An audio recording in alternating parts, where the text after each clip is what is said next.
एक बार की बात है, एक व्यक्ति भगवान से बोला, भगवान आप क्या हो?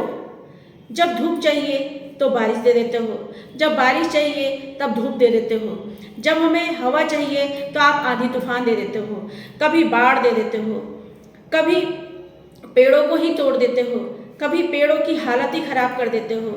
आप क्या हो?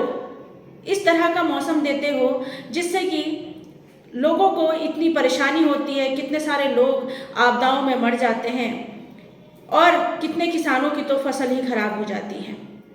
तो भगवान ने कहा कि बेटा एक काम कर। तो उसने कहा कि क्या?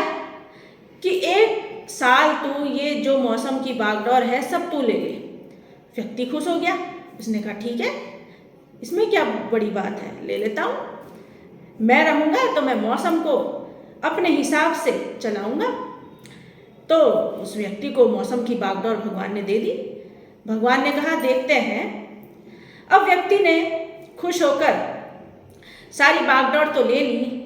उसने जब किसान को धूप चाहिए थी तो धूप दी, बारिश चाहिए थी तो बारिश दी, जब हवा चाहिए थी तो हवा दी, और देखा कि फसल भी बहुत अच्छी हो रही है। अब फसल तो जब अच्छी हो ही रही है तो उसने देखा कि चलो फसल को भी अब काट के देख लेते हैं कि कैसी फसल हुई है, इस बार तो बहुत अच्छी फसल होगी, देखो कितनी लहलहा रही है। और जब किसान ने फसल काटी तो उसमें से एक दाना भी नहीं निकला।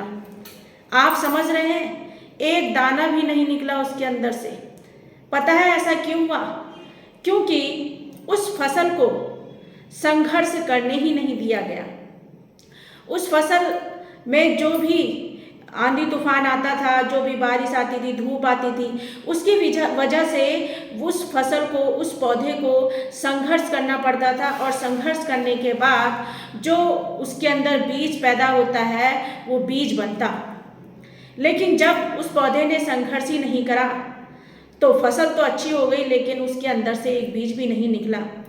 तो दोस्तों ये सोचने वाली बात है कि जब एक पेड़ संघर्ष किए बिना एक बीज भी नहीं उगा सकता तो आप और हम कैसे सोच सकते हैं कि हम बिना संघर्ष के ही सब कुछ पालेंगे।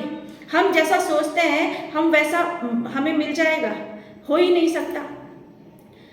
तो इसीलिए कहते हैं कि संघर्ष के बिना कोई जीत हासिल नहीं होती, लेकिन संघर्ष करने के बाद जो जीत हासिल होती है वो जीत सारे संघर्ष की एक निचोड़ होता है। उस संघर्ष